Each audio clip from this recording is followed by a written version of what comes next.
Lewandowski, certainement qu'il en a marre. Moi, marre, c'est un grand mot parce qu'il est quand même au Bayern Munich, mais peut-être qu'il veut découvrir autre chose. Ronaldo, après ses déclarations, mais Ronaldo, c'est pas la première année qu'on l'entend au PSG et peut-être à Paris un jour. Il viendra jamais, dans tous les cas. Et ça serait pas une bonne idée par rapport à ce que le PSG a sous la main aujourd'hui. Aujourd'hui, tu as quand même la chance d'avoir un des meilleurs joueurs du monde, Neymar, d'avoir Cavani, un des meilleurs buteurs à l'heure actuelle en Europe et au monde. Il l'a prouvé en battant ce fameux record d'Ibrahimovic sous les couleurs parisiennes. T'as Mbappé qui est quand même un attaquant aussi en devenir, qui a encore une marge de progression énorme, mais quand tu le vois ne serait-ce jouer le dernier match avec l'équipe de France dans l'axe, dans un rôle où il a quasiment pas joué là cette année, où il jouait côté droit, il était cantonné côté droit, où là je suis pas trop fan de le laisser là tout le temps, ça te donne quand même une possibilité énorme dans ces trois joueurs là.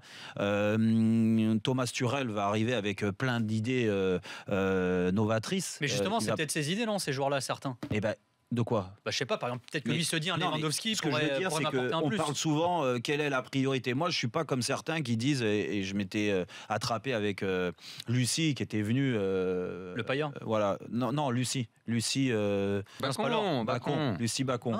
Qui était venue. Il n'était pas là. Qui était venu là et qui disait la priorité, c'est de prendre un joueur en sentinelle. Déjà, il faut savoir comment l'entraîneur veut évoluer. T'es pas obligé de jouer avec un seul joueur devant la défense. Tu peux jouer avec deux. C'est ce que j'avais dit. Donc, les priorités, c'est déjà savoir comment Thomas Tuchel veut faire jouer l'équipe. Et je pense que je suis sûr qu'aujourd'hui, rien qu'offensivement, t'as pas besoin de toucher.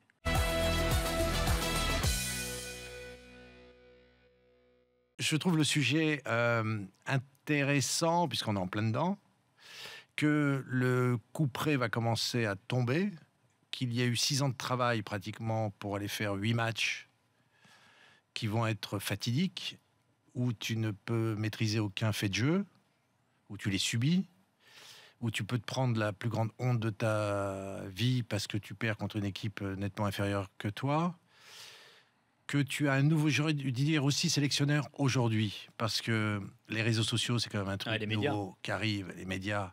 C'est-à-dire un Rabiot, il a plus d'écoute aujourd'hui que ce que pourrait dire un Deschamps ou par rapport à un sujet comme ça.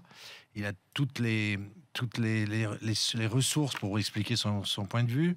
Donc il y avait une omerta à un moment donné autour du sélectionneur, autour de la sélection, autour de tout ça, qui n'existe plus aujourd'hui. Et puis, on est tous des sélectionneurs de l'équipe de France, quoi. C'est-à-dire que chacun a son avis, chacun a son point de vue. Et si tu ne vas pas au bout de tes choix, si tu ne gardes pas la ligne droite sans bouger à droite ni à gauche, en restant bien dans tes rails, tu risques d'être influencé sur des choix que tu n'as pas, toi, voulu. Et ça tu le payes cash. Donc, on ne comprendra les choix de Deschamps qu'à la dernière minute du dernier match.